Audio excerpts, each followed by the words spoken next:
Magandang araw po sa inyong lahat, mga taga-subaybay at mga kapatid. Sa nakaraan po nating paksa ay tinalakay natin yung naganap na digmaan sa langit. Isang digmaan na sumiklab dahil sa pagnanais ng dyablo na pantayan ang Diyos at maghasik ng kaguluhan doon sa kaharian ng langit. Kaso natalo siya. Nanalo yung hukbo ng Diyos sa pangunguna ng prinsipeng si Miguel na namuno sa mga banal na anghel.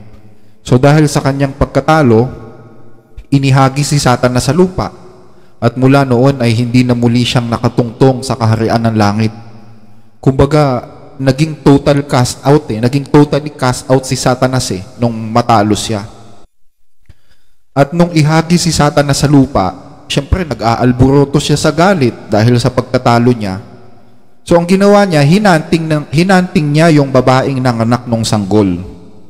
So sa mga bagong manonood, I advise na panoorin muna ninyo yung naging pagtalakay natin tungkol sa digmaang naganap sa langit para hindi kayo malito kung sino yung babaeng binabanggit ko na nanganak ng isang sanggol. Hanapin nyo lang yung video about sa digmaan sa langit. Nasa description box po ang link, mga kababayan. So napag-aralan natin sa nakaraang video na yung babaeng iyon na nanganak ng sanggol ay sumisimbolo po sa ebanghelyo ng Bagong Tipan. Yung kasing ebanghelyo ng Bagong Tipan, nanganak yun ng mga Kristiyano, kaya nabuo ang iglesia. So nung ihagi si Satanas sa lupa, nadatnan niya na itong ebanghelyo ng Bagong Tipan ipinapangaral ng mga apostol at ng mga early preachers ng church. Kaya ang ginawa ni Satanas, ipinahunting niya yung mga apostol, pinahanap niya yung mga apostol, pinaghuhuli niya lahat ng mga mangangaral ni Kristo at pinagpapatay sila para nang sa gayon is matigil yung pangangaral ng ebanghelyo. Yan po yung ibig sabihin dun sa isang talata na inusig ni Satanas yung babae. Satan persecuted the woman. At ang ginamit ni Satanas na instrumento para wasakin ang ebanghelyo is yung Roman Empire, yung Imperyong Romano. Pinagpapatay ng mga Romano yung mga apostol. Yung ibang apostol, pinagpapatay nila. At maraming mga Kristiyano pa yung kanilang pinahirapan, pinahuli, pinagpapatay. May mga pinugutan ng ulo. May mga ipinako sa krus. May mga ipinakain sa leon. At kung ano-ano pang mga kagimbal-gimbal na pinagagawa ng mga Romano sa mga naonang Kristiyano. Yan ang ginawa ng dyablo nung itapon siya sa lupa, nung matalo siya sa gera. Pero sa kabila ng kanyang pagsisikap na pahintuin yung pangangaral ng ebanghelyo, hindi nagtagumpay si Satanas Yung mga unang Kristiyano, nagtago sila sa mga yungib, sa mga kagubatan, sa mga bundok, sa mga terrain, at doon na-preserve nila yung pinakaiingatang ebanghelyo ni Kristo. Yun po yung ibig sabihin ng tinulungan ng lupa ang babae. Dahil nga doon sa mga anyong lupa na nagsilbing shelter ng mga Kristiyano sa panahon na ipinapapatay sila ng mga Romano.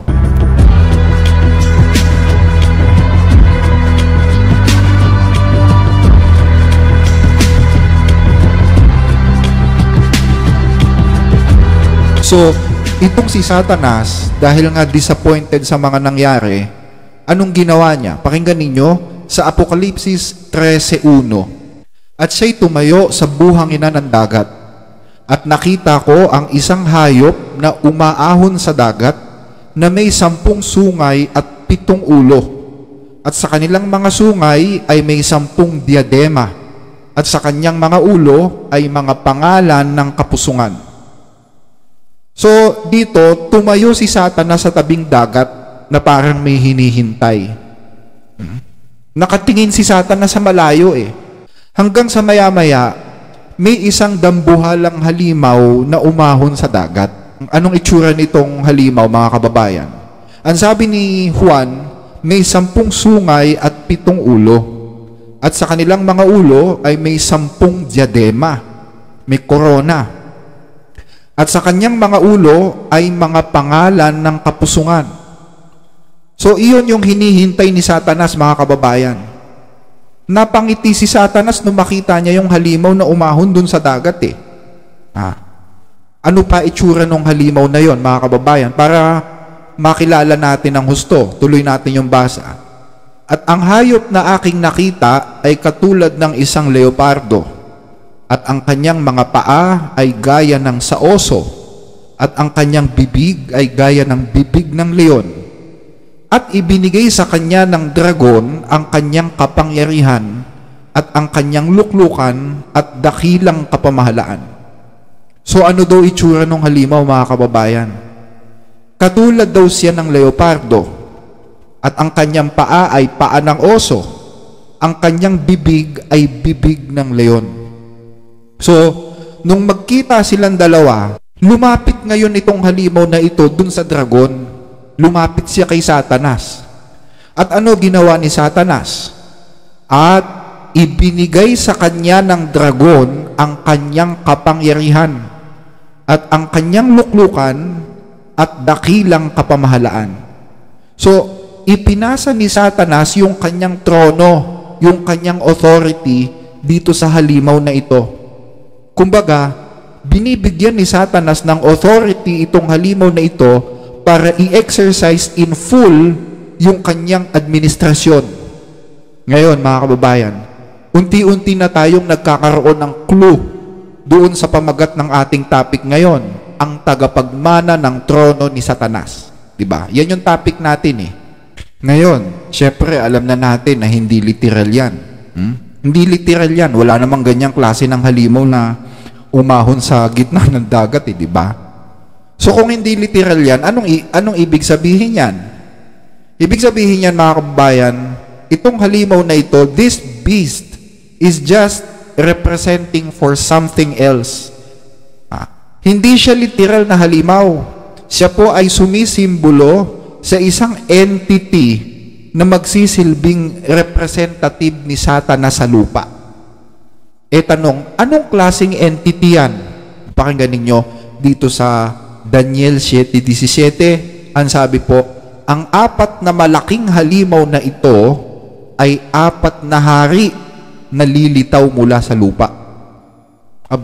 Sa Biblia pala, pag sinabing halimaw, hindi literal na halimaw yon. Ano daw ibig sabihin nun? Sabi dyan, mga hari na lilitaw sa lupa. Pero teka, hindi naman lumitaw sa lupa yung halimaw na hinihintay ni Satanas eh. Diba? Lumitaw yun sa dagat. Tanong, ano ba yung dagat na yon kung saan lumitaw yung halimaw na hinihintay ni Satanas?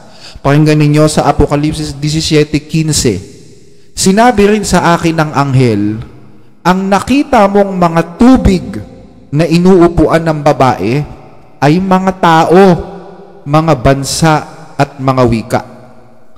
So ano daw yung nire-represent ng tubig, mga kababayan? Mga tao, mga bansa, mga wika. Itong pinanggalingan ng halimaw ay tubig dagat. Ibig sabihin, maalon. Diba? Doon siya galing sa dagat sabi, ang tubig nagre-represent sa mga tao, sa mga bansa, sa mga wika. Ano naman ibig sabihin ng tubig dagat? Pag sinabing tubig dagat, maalon yan. Ano ibig sabihin yan? Isaiah 57:20. Ngunit ang masama ay katulad ng dagat na laging maalon, na walang pahinga sa buong panahon. Ang burak at putik, buhat sa ilalim ang iniaahon. Nakita nyo?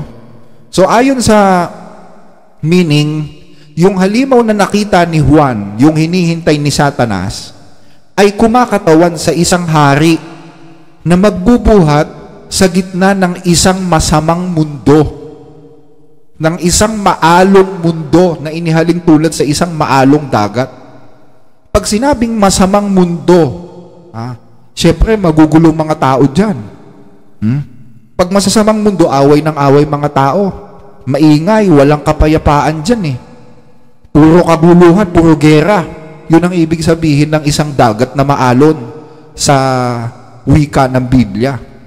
So, dyan, nanggaling itong hari na binigyan ni Satanas ng permiso para i-exercise yung full authority sa kanyang trono. Pero teka, Ba't ang gulo ng itsura ng halimaw na yon? Yung itsura ay parang leopardo. Yung bibig niya parang bibig ng leon.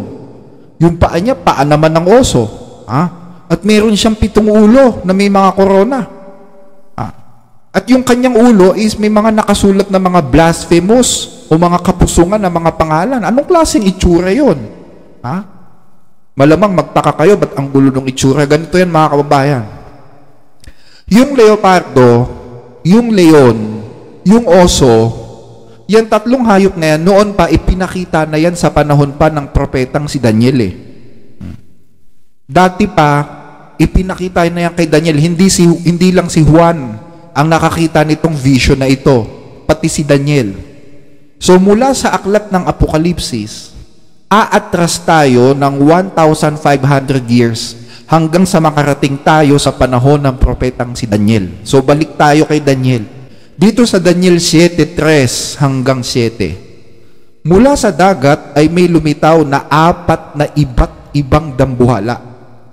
Ang una ay parang leon, ngunit may pakpak ng agila. Nabunot ang mga pakpak nito.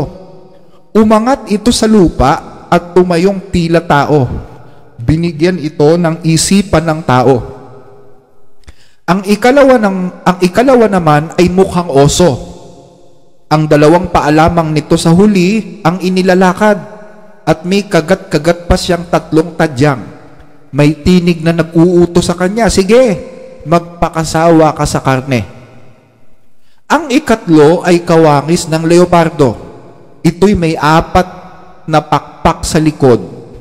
4 ang ulo at binigyan ng kapangyarihan.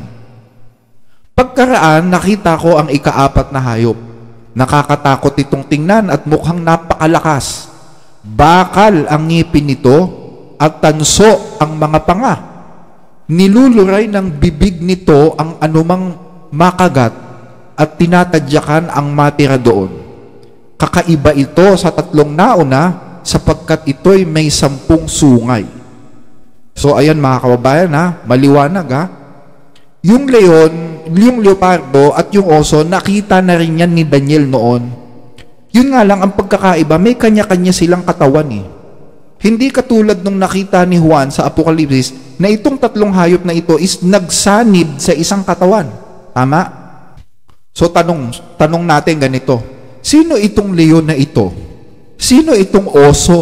At sino itong leopardo? Actually, may pang-4 pang ang hayop kaso hindi malaman ni Daniel yung itsura ng hayop Dahil talagang nakakatakot daw at yung mga ngipin is bakal, yung kanyang panga is tanso. Well, mamaya alamin natin kung sino yung pang-4 na hayop So, sino-sino itong mga hayop na ito? Binasa natin kanina pero ulitin natin mga kababayan, Daniel 7:17. Ang sabi niya, ang 4 na hayop ay 4 na haring lilitaw sa daigdig. Tanong, totoo ba na may 4 na haring lilitaw sa daigdig? Meron bang ganun? 4 na haring lilitaw sa daigdig? Sino-sino sila? Pakinggan ninyo sa Daniel 2 mula 36 hanggang 40. Mahal na hari, yan po ang inyong panaginip at narito naman ang kahulugan. Kayo ay pinagkalooban ng Diyos ng kaharian, pinuspos ng kapangyarihan, kapamahalaan at karangalan. Niloob ng Diyos na masakop ninyo ang lahat ng tao, hayop at ibon sa lahat ng dako. Kayo ang katumbas ng ulong ginto. Ang susunod sa inyo ay 2 kaharian, ngunit mahina kaysa sa inyo. Pagkatapos, lilitaw ang 3 kaharian na sinasagisag ng tanso at sasakupin ito ang mga naunang kaharian.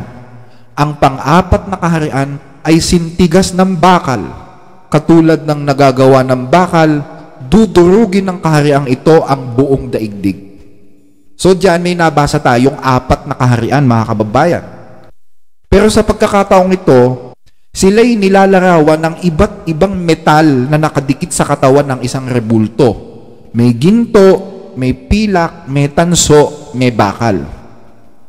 So, pag nalaman natin yung kahulugan nitong 4 na metal na ito, malalaman na rin natin kung sino-sino yung 4 na hayop. Tama? Kasi yung apat na metal na yon at yung apat na hayop, iisa lang ang tinutukoy doon, yung apat na kaharian.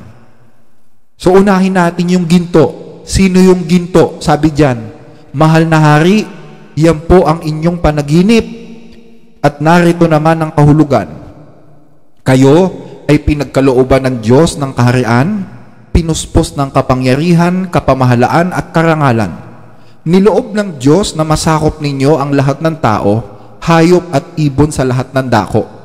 Kayo ang katumbas ng ulong ginto. Sino daw yung katumbas ng ulong ginto, mga kababayan? Sabi ni Daniel, ang kausap ni Daniel kasi dito yung hari ng Babylonia eh.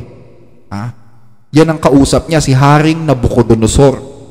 Sabi niya dun sa hari ng Babylonia, kayo ang katumbas ng ulong ginto. So yung ginto, walang iba kundi yun ang hari ng Babylonia. Tama? Therefore, siya rin yung unang hayop na nakita ni Daniel. Yung leon na may 2 pakpak, siya yun. Tama? Hindi katakataka, mga kababayan. Kasi pag pinag-aralan ninyo ang arkeolohiya, yung archaeology, may mga natuklasan sila ng simbolo ng Imperyong Babylonia. At ang simbolo ng Imperyong Babylonia is yung leon na may pakpak. Taman-tama dun sa sa description ng Biblia Nakita nyo, mga kababayan? So ano pa sabi ni Daniel dun sa hari ng Babylonia? Ang susunod sa inyo ay 2 kaharian, ngunit mahina kaysa sa inyo. Pagkatapos, lilitaw ang 3 kaharian na sinasagisag ng tanso at sasakupin nito ang mga naunang kaharian. Ang 4 na kaharian ay singtigas ng bakal. Katulad ng nagagawa ng bakal, dudurugin ng kahariang ito ang buong daigdig. So tanong, sino ngayon yung 2 kaharian na sumunod sa Babylonia? Sino tumalo sa Babylonia? Ang tumalo sa Babylonia, mga kababayan, ay si Haring Ciro, hari ng Medo-Persia. Punta tayo sa history, magbasa tayo ng history. Gamit tayo Wikipedia. Actually, marami pa akong reference na sanak na pwedeng gamitin. Kaso, ang most accessible kasi sa mga nakikinig is yung Wikipedia. So, sabi dito sa Wikipedia, Cyrus the Great was the founder of Achaemenid Empire and king of Persia from 559 to 530 BC. He is venerated in the Hebrew Bible as Cyrus, the Messiah, for conquering Babylon and liberating the Jews from captivity. So, sino yung tumalo sa Babylonia? Si Haring Ciro, hari ng Persia. So, yung next kingdom is yung Kingdom of Persia. Yung Persian Empire na tinatawag. Question, sino naman yung sumunod na tumalo sa Persian Empire? Basa ulit tayo ng history. Alexander III of Macedon, commonly known as Alexander the Great, was a king of the ancient Greek kingdom of Macedon. In 334 BC, he invaded the Achaemenid Persian Empire and began a series of campaigns that lasted for 10 years. Following his conquest of Asia Minor, Alexander broke the power of Achaemenid Persia in a series of decisive battles, including those of Issus and Gaugamela. He subsequently overthrew Darius III and conquered the Achaemenid Empire in its entirety. After the fall of Persia, the Macedonian Empire held a vast swath of territory between the Adriatic Sea and the Indus River. Ngayon, sino ngayon yung pangatlo? Yun naman, yung Greek Empire na sumakop sa Persian Empire. Yung itinatag ni Alexander the Great. Ngayon, meron akong gustong ipapansin sa inyo dito sa imperyo ni Alexander the Great, dun sa Third Empire. Ang sabi ng Biblia tungkol sa kanya, pagkatapos nito'y tumingin ako at narito ang iba gaya ng isang leopardo, yung 3 kaharian, na mayroon sa likod niya na 4 na pakpak ng ibon. Ang hayop ay mayroon din namang 4 na ulo at binigyan siya ng kapangyarihan. Sabi diyan, meron siyang 4 na ulo, yung 3 kaharian, yung leopardo. Ano yung inilalarawan itong apat na ulo na to, mga kababayan?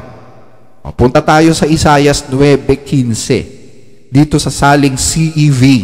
Their rulers and leaders were the head, and the lying prophets were the tail. Ano sabi sa Biblia, mga kababayan? Yun daw mga leader at mga ruler, sila yung ulo. The rulers and leaders were the head.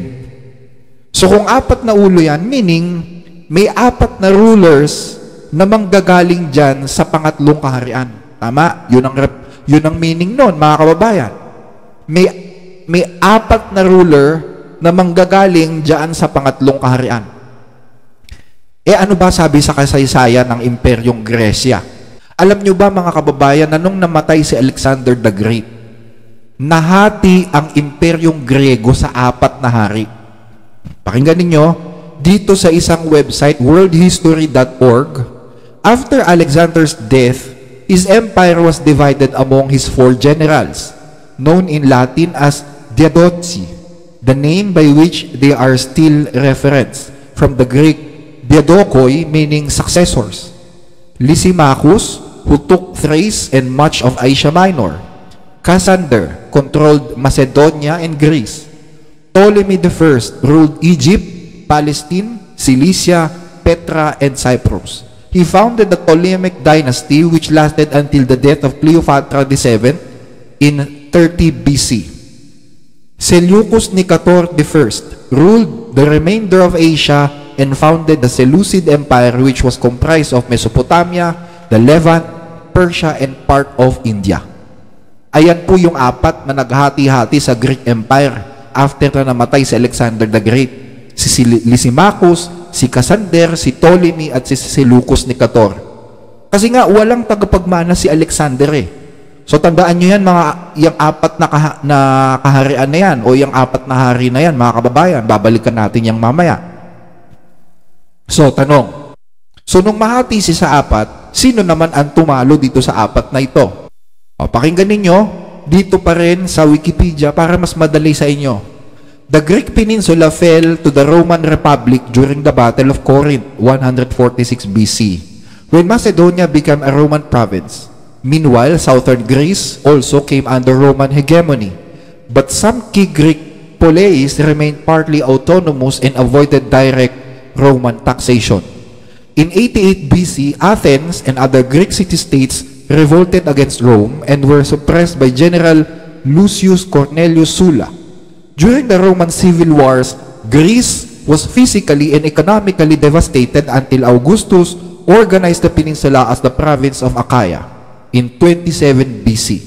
Initially, Rome's conquest of Greece damaged the economy, but it readily recovered under the Roman administration in the post-war period. So, ang tumalo sa Greece is yung Imperyong Romano. Yung Imperyong Romano ang lumalabas na pang-apat na kaharian. Tama? So, kung nag-aral ka lang history, dapat alam mo to eh. Ngayon, yung rebulto na may iba't ibang metal, yung may ginto, may tanso, may pilak, may bakal, yung rebulto na yon, meron pa yung meron pa yung paa eh. May paa yun. At yung kanyang paa is gawa naman sa pinaghalong putik at bakal. At syempre, kung paa yun, meron yun 10 daliri. Tama? So, yung 10 daliri na yun, gawa yun sa pinaghalong putik at bakal. So, kung titignan naman natin, yung pang-apat na hayop doon, na hindi maintindihan ni Daniel kung anong klaseng hayop ba yun, is meron naman siyang 10 sungay. Yung rebulto may 10 daliri sa paa. Yung pang-apat na hayop, meron naman 10 sungay. Tama? Ano ibig sabihin? So, yung pang-apat na kaharian na may 10 sungay, nahati yun, ibig sabihin nun, nahati siya sa 10 bansa. Kasi, kung babasahin ninyo ang kasaysayan, mayroong 10 bansa na pumasok sa Roman Empire. At itong 10 bansang ito, ginulo nila yung buong imperyo. Kaya bumagsak ang Imperyong Romano dahil dito sa 10 bansang ito. Naganap yan noong 476 AD. Tanong, ano ba itong 10 kaharian na nagparti-parte sa Imperyong Romano? Ginulo nila tapos pinagparti-partihan nila eh. Yan pong 10 bansa na yan po yung Number 1, yung kaharian ng Anglo-Saxon. Yung Anglo-Saxon, yan ang kasalukuyang bansang England. Pangalawa, yung Franks, na kasalukuyang bansa ng France. Pangatlo, yung Alemani. Yung Alemani naman ang kasalukuyang bansa ng Germany. Pang-apat is yung Lombards, na kasalukuyang bansa ng Italia. Pang-lima is yung Burgundy, na kasalukuyang bansa ng Switzerland. Pang-anim is yung Visigoth, na kasalukuyang bansa ng Espanya or Spain. Pang-pito is yung Suevi, na kasalukuyang bansa ng Portugal. Tapos mayroon pang tatlo, yung bansang Heruli, yung bansang Ostrogoth, at yung bansa ng mga Vandal. So, bale 10 kaharian yan. Yung Heruli, yung Ostrogoth, at yung Vandal, hindi po yan nag-survive. Hindi sila nag-survive. Nawala sila sa mapa ng Europe ngayon. Nawala sila sa mapa. Ngayon, nung bumagsak ang Roman Empire at nahati sa 10 kaharian, by the way, we are not talking about the eastern half of Rome. Kasi ang buong Imperyong Romano nahahati sa dalawa yan. Merong western at eastern Rome. Yung nilalarawan ng left and right na leg ng rebulto.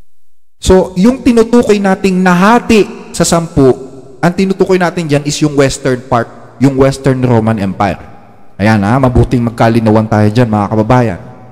So, after the fall of Rome, dun sa west, nahati siya sa 10. At ang sabi ng Biblia, ganito, pagkaraan, nakita ko ang ika-4 na hayop. Nakatatakot itong tingnan at mukhang napakalakas. Bakal ang ngipin nito at tanso naman ang panga. Niluluray ng bibig nito ang anumang makagat at tinatadyakan ang matira doon.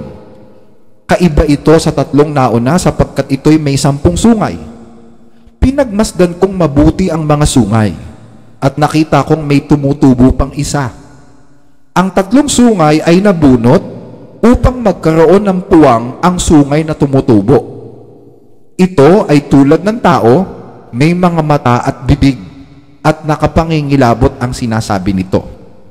Sabik na sabik akong malaman ang kahulugan ng ika-4 na halimaw dahil sa malaking kaibahan nito sa 3 at sa nakakatakot nitong anyo, bakal ang mga ngipin at tanso ang mga panga. Dinudurog nito sa kanilululon ang lahat ng abutan at tinatapakan ang matira. Nananabik din akong malaman ang ibig sabihin ng 10 sungay at ang kahulugan ng isang sungay na tumubo at ikinabunot ng 3. Ibig ko rin malaman ang kahulugan ng mata nito at ng bibig na pawang kapalaluan ng sinasabi. At kung bakit ang sungay na ito'y mas malaki kaysa sa iba. Samantalang ako'y nakatingin, nakita kong binigma nito at nilupig ng sungay ang mga lingkod ng Diyos. Ayan, mga kababayan, may 10 sungay daw, sabi ni Daniel.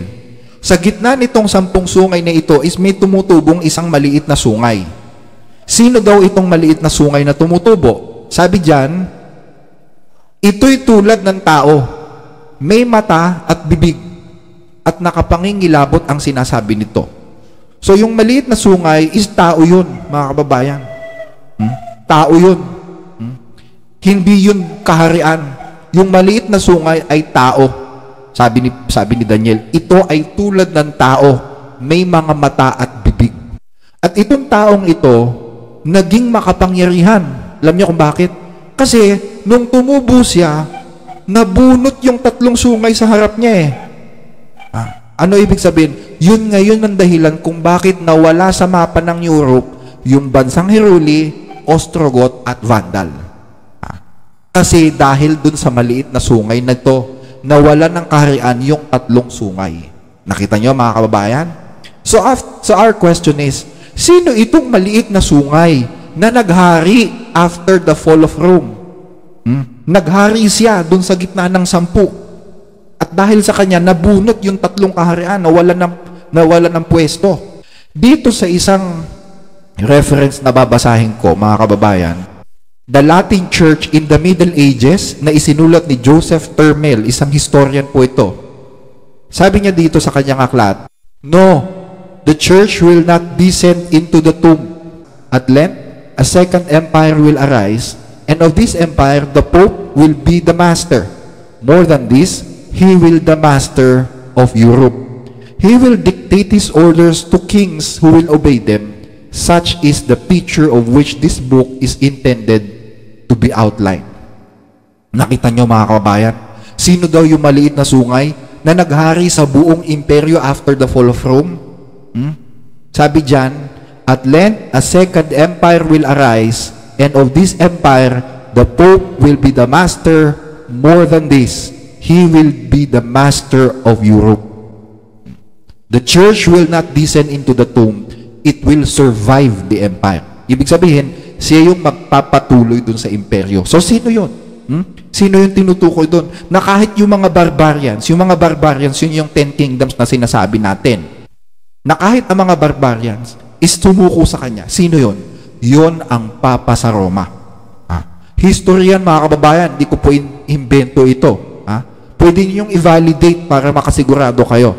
Again, the book, The Latin Church in the Middle Ages by Joseph Turmel. So, ang nagpatuloy, nung maganap ang fall of Rome, ang nagpatuloy nun is yung Papa sa Roma. Nakita nyo mga kababayan? So, iwan muna natin pansumandalian. Balikan natin yung halimaw doon sa Apokalipsis na binigyan ni Satanas ng permiso para maghari sa kanyang trono. Nakita natin kanina na ang ginamit ni Satanas na instrumento para pagpapatayin yung mga Kristiyano is yung Imperyong Romano. Tama? Pero nung nawala ang Imperyong Romano, kanino na ipasa yung kapangyarihan ng Imperyong Romano? Napunta sa Papa. Ayon dun sa binasa natin sa history. Kaya kung mapapansin nyo mga kababayan, ang tawag sa kanya is Pontiff. Diba? Pontiff ang tawag sa kanya ng mga tao. Alam nyo ba ibig sabihin ng pontiff? Ang salitang pontiff ay galing sa salitang Latin na pontifex. At yan po ay ina-apply lang yung titulong yan ay ina-apply lang sa isang Roman emperor. So dito pa lang makikita na natin na ang Papa talaga ang nagmana sa trono ng mga Roman emperor. So basa pa tayo, isa pang reference para makasigurado tayo kung sa Papa nga napunta yung Imperyong Romano. Dito sa isang aklat na isinulat ni Adolf Karnak, What is Christianity? Page 270. It is a political creation and as imposing as a world empire. Because the continuation of the Roman Empire, the Pope, who calls himself King and Pontifex Maximus, is Caesar's successor. Ayon yan kay Adolf Karnak, historian, writer ng What is Christianity. So tanong, sino ngayon itong halimaw na pinasahan ni Satanas ng kapangyarihan niya? Sino to? Alam nyo na yun. Kaya huwag kayo magtaka kung bakit wala sa Biblia yung turo ng simbahang yan At later, ipinagbawal pa nila ang Biblia. Kaya ang aral ng simbahang yan, wala sa Biblia. Kasi, yung puno pala nila, deputy pala ni Satanas yun sa lupa. Hindi ko invento yan, mga kababayan. Nakasulat yan sa Biblia. Tanong, bakit pagdating sa Book of Revelation, hindi nasunga yung itsura niya? Kasi yung sa Daniel, maliit na sunga yung itsura niya di ba? Bakit nung basahin natin sa Book of Revelation, iba na yung itsura niya? Kombinasyon na siya ng lion, ng leopard, at ng oso. Alam niyo kung bakit, mga kababayan? Ibig sabihin nun, minanan niya lahat ng makakaugalian, sistema, paniniwala nung 4 na kaharian. Kumbaga siya na yung byproduct o combined product nung 4 na kaharian. Yung pagluhod sa mga rebulto, yung paggamit ng rosaryo, yung pagsamba sa babaeng Diyos, o yung tinatawag nilang Our Lady ng kung ano-anong lugar, yung Pasko, yung Valentine's Day, yung imahe ng babae na may sanggol, yung ostya, yung pagse-celebrate ng araw ng patay. Lahat yan, dati nang ginagawa yan sa mga dating imperyo. Ginagawa na yan sa Babylonia, ginagawa na yan sa Medo-Persia, ginagawa na yan sa Greece.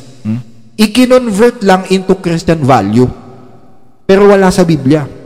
Nakuha nyo? Kaya itong maliit na sungay na ito, nag-evolve into a beast. At yung beast na yun, kombinasyon siya nung mga naunang kaharian sa kanya. Ganyan ang nangyari. So ano naman yung 7 ulo? Di ba yung halimaw na yun, merong 7 ulo di ba? So ano yung 7 ulo na yun, mga kababayan? Yun yung Babylonia, yung Medo-Persia, tapos yung Gresya nahati sa 4, di ba? Sa pinag-aralan natin kanina. So meron na tayong Babylonia, Medo-Persia, at saka yung 4 na kaharian. So meron na tayong 6. And lastly, yung Roma. So 7 lahat. Diyan sa 7 yan, nag-evolve yung maliit na sungay. Kaya pagdating ng Apocalypse, pinag-combine silang lahat to show how this satanic entity evolved into a religious superpower, mga kababayan. Ngayon, sabi sa Biblia, at ipinagkaloob sa kanya na makipagbaka sa mga banal at pagtagumpayan sila. At binigyan siya ng kapamahalaan sa bawat angkan at bawat bayan at wika at bansa. At ang lahat ng nangananahan sa lupa ay magsisisamba sa kanya na ang kanyang pangalan ay hindi nasusulat sa aklat ng buhay ng Kordero na pinatay buhat ng itatag ang sanglibutan. Totoo ba to, mga kababayan, na maraming Kristiyanong ipinapatay yung maliit na sungay na yon o yung simbahan? Pakinggan natin. Hindi ito imbento. Ito'y salita mismo ng dating Papa sa Roma, mga kababayan. At wag na tayong lumayo. Punta na lang tayo sa Wikipedia para mas madali niyong ma-search. Sabi dito, Pope John Paul II made many apologies. During his long reign as Pope, he apologized to Jews, women, people convicted by the Inquisition. Ano yung Inquisition? Yung Inquisition, yun ay isang kangaroo court ng simbahan kung saan lahat ng hindi Katoliko dinadala doon, hahatulan, ito-torture at papatayin. Yun yung Inquisition. So, people convicted by Inquisition, Muslims killed by the Crusaders, and almost everyone who had suffered at the hands of the Catholic Church over the years. Even before he became the Pope, he was a prominent editor and supporter of initiatives like the Letter of Reconciliation of the Polish bishops to the German bishop from 1965. As Pope, he officially made public apologies for over 100 of these wrongdoings, including, number 1, Christians involved in the African slave trade. 14 of August 1985, also at various points in the 1990s. The church's role in burnings at the stake and the religious wars that followed the Protestant Reformation, May 1995 in the Czech Republic. Kaya iniingatan ng simbahan kasi bagamat totoo yan, kapag ilalabas mo, anong purpose ang silbi niya? Kundi gumawa ng skandalo at masira lang yung simbahan. Marami pang ginawang mali ang simbahan sa kasaysayan at sa sobrang dami, ewan ko lang kung anong gagawin ng kasalukuyang Papa. Ito ba'y ilalabas niya, ilalantad niya, bingi siya ng tawad? Nakita niyo, mga kababayan? So, inaamin ng Papa sa Roma na talagang marami silang pinatay ng mga tao. Yung iba pa, binenta as African slave. Ang talagang pinaka nag-suffer sa kanila yung mga Protestants. At sa susunod natin pagtalakay, kukuha tayo ng isang halimbawa dyan sa mga massacre na ginawa nila noon.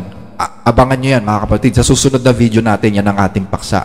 At kung gusto nyo mas mapag-aralan pa yung sinasabi kong pangmamasaker ng simbahan sa mga Kristiyano noon, panoorin nyo po yung part 2 ng ating pagtalakay tungkol sa Antikristo. Nasa description box po ang link, mga kababayan. So sabi sa Biblia, Revelation chapter 13 verse 5, at binigyan siya ng isang bibig na nagsasalita ng malalaking bagay at mga kapusungan, at binigyan siya ng kapahamalaan upang magpatuloy ng 42 buwan. So ang authority niya, ang span ng authority niya is 42 months. Alam niyo ba kung kailan ipinasa yung authority dyan sa hayop na yan, mga kababayan? Dyan sa halimaw. Tandaan niyo, ang ginamit ni Satanas noong una ay ang Imperyong Romano. Tama? So, alam niyo ba kung kailan ipinasa ng Romanong emperador yung authority ng imperyo dun sa obispo ng Roma? Si Justinian po ang emperador ng Eastern Roman Empire noong time na ginugulo ng 10 kingdoms ang western part. Tandaan nyo, nahati sa dalawa, western and eastern. So itong si Justinian ang nagahari dun sa eastern part, habang yung western part ay ginugulo naman ng 10 kingdoms. So, ano ba ang isa sa mga nilalaman ng code o batas ni Emperor Justinian? Punta tayo ngayon dun sa compilation ng code. Sabi dito, Justinian Code Book 1. Among the conspicuous reason for praising your wisdom and gentleness, most Christians of emperors, and one which radiates light as a star, is the fact that through love of the faith and actuated by zeal for charity, you, learned in ecclesiastical discipline, have preserved reverence for the see of Rome, and have subjected all things to its authority, and have given its unity. The following precept was communicated to its founder, that is to say, the first of the apostle, by the mouth of the Lord, namely, feed my lambs. This see is indeed the head of all churches, as the rules of the fathers and the decrees of the emperors assert, and the words of your most reverent piety testify. It is therefore claimed that what the scriptures state, namely, by me kings reign, and the powers dispense justice, will be accomplished in you. See? Ipinasa ng Imperyong Romano ang kapangyarihan doon sa tinatawag na See of Rome. Alam niyo naman kung ano yung See of Rome, di ba? So 5 years later, pagkatapos na maisabatas yung kautusan na yan ng emperador, inutusan ni Justinian yung kanyang general na si Belisarius na sumalakay sa Roma. Bakit? Kasi yung Roma during that time is nasa kamay ng mga Ostrogoth. Yung tatlong kaharian na nawalan ng pwesto. Yung isang kaharian doon, yung Ostrogoth, sinakop niya yung Roma, yung city of Roma. So, pinadala ni Justinian yung kanyang general na si Belisarius para bawiin ang Roma sa kamay ng mga Ostrogoth. At nung mabawi ni Belisarius yung city of Rome, doon umupo ang Papa bilang bagong leader ng imperyo under the protection of the Eastern Roman Emperor Justinian. Anong year yon? That is 538 AD, mga kababayan. So, from 538, lahat ng kumalaban sa Papa, lahat ng magturo ng ibang aral na iba sa aral ng simbahan, patay. Susunugin ng buhay. Kaya nga yung mga protestante, nagsialisan sa Europe kasi may ganung batas Nag-migrate sila sa Amerika, mga kababayan. At alam nyo kung kailan lang nahinto yung ganung batas na napapatayin ka pag di ka Katoliko? Alam nyo kung kailan lang nahinto yun? Nahinto yun noong 1798. Sinakop ni Napoleon Bonaparte ang buong Europe at inutusan niya yung kanyang general na si General Berthier na dakpin ang Papa sa Roma. And from that year is nawalan ng kapangyarihan ng Papa na magpatupad ng mga batas niya sa buong European continent. That is 1798, mga kababayan. Nasa history yan. Dito ngayon natutupad, mga kababayan, yung sinasabi ng Biblia na nakita ko ang isa sa kanyang mga ulo na waring sinugatan. Mabuti nga basahin natin yan, mga kababayan. Apokalipsis 13:3, at nakita ko ang isa sa kanyang mga ulo ng waring sinugatan ng ikamamatay. At ang kanyang sugat na ikamamatay ay gumaling at ang buong lupay ng gilala sa hayop. Alam nyo ba na nung dinakip siya ng general o ng general ni Napoleon, hindi na nakabalik sa pwesto ang Papa sa Roma Namatay na siya dun sa kulungan niya. At yung syudad ng Roma, ginawa yung isang republika, meaning hindi na religious leader ang head doon. Deputy na ni Napoleon ang may hawak dun sa city of Rome. At ang akala ng buong mundo, hindi na ulit magkakaroon ng Papa or ng leader ang simbahang Katoliko. Kaya alam nyo, fatal yung nangyari na yun sa pamunuan ng simbahan Masyadong fatal yun. Tama yung paglalarawan ng ginamit sa Biblia. Nasugatan siya ng sugat na ikamamatay. That's a deadly wound, a fatal wound. Ang problema, gumaling yung sugat. Gumaling yung sugat after 50 years. Bakit? Naibalik kasi sa pwesto yung Papa. At ibinigay sa Papa ng Italian dictator na si Mussolini yung lungsod ng Vatican para maging seat of power nila. So, nagkaroon ng concordat. Pag sinabing concordat, this is an agreement between the government or the Italian government and the papacy. So, dun sa concordat na yun na nilagdaan ng Italian dictator na si Benito Mussolini, kakampi ni Hitler to, naibalik yung kapangyarihan ng Papa sa Roma at ibinigay ang Vatican as seat of his power. Kaya alam nyo, nang gilalas or na-amaze ang buong mundo sa kanya, nabalita yan sa iba't ibang panig ng mundo, at na-amaze ang buong mundo sa kanya. At lalo siyang minahal ng mga tao. Hindi nila alam na yung pagtanggap nila sa Papa ay pagtanggap nila sa Diablo. Nakalagay sa Biblia yon, pakinggan ninyo, 13:4. At sila'y nangagsisamba sa dragon sapagkat ibinigay niya ang kanyang kapamahalaan sa hayop at nagsisamba sa hayop na nagsasabi, sino ang kagaya ng hayop at sinong makababa ka sa kanya? So yung pagtanggap nila dun sa hayop, pagtanggap nila yun dun sa dragon na nagbigay ng kapamahalaan sa kanya, mga kababayan. So from 538 AD hanggang 1798, that's a total of 1,260 years. Tama? Again, Revelations 13:5. Binigyan siya ng isang bibig na nagsasalita ng malaking bagay at mga kapusungan. At binigyan siya ng kapamahalaan upang magpatuloy na 42 buwan. So that's 42 months. 42 months is equal to 1,260 days. Tama? And again, 1 day is equal to 1 year. Prophetically. So that's a total of 1,260 years. So from 538 AD hanggang 1798, that's a total of 1,260 years. Nakuha nyo, mga kababayan? Ngayon, pwede ko bang hindi ipaliwanag ito? Kasi may mga bumabati ko sa atin, sabi, dapat di na ako nagbabanggit na mga pangalan ng mga relihiyon eh. Posible ba yun, mga kababayan? Actually, ayoko sana eh. Pero kailangan eh. Katulad nito, pwede mo bang hindi ipaliwanag itong Revelation 13?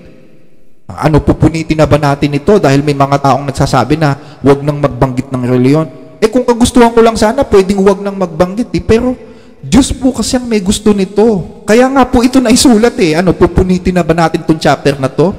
Hindi ganon, mga kababayan. Kaya sana maintindihan ninyo kung ano yung tunay na gusto ng Diyos sa pangangaral. I-expose yung mali para malaman ng mga tao.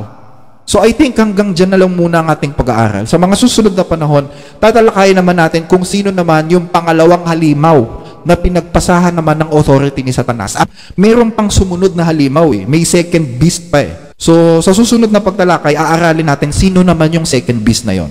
So muli, maraming salamat sa panonood at pagpalain kayo ng Diyos. Magandang araw po sa inyo.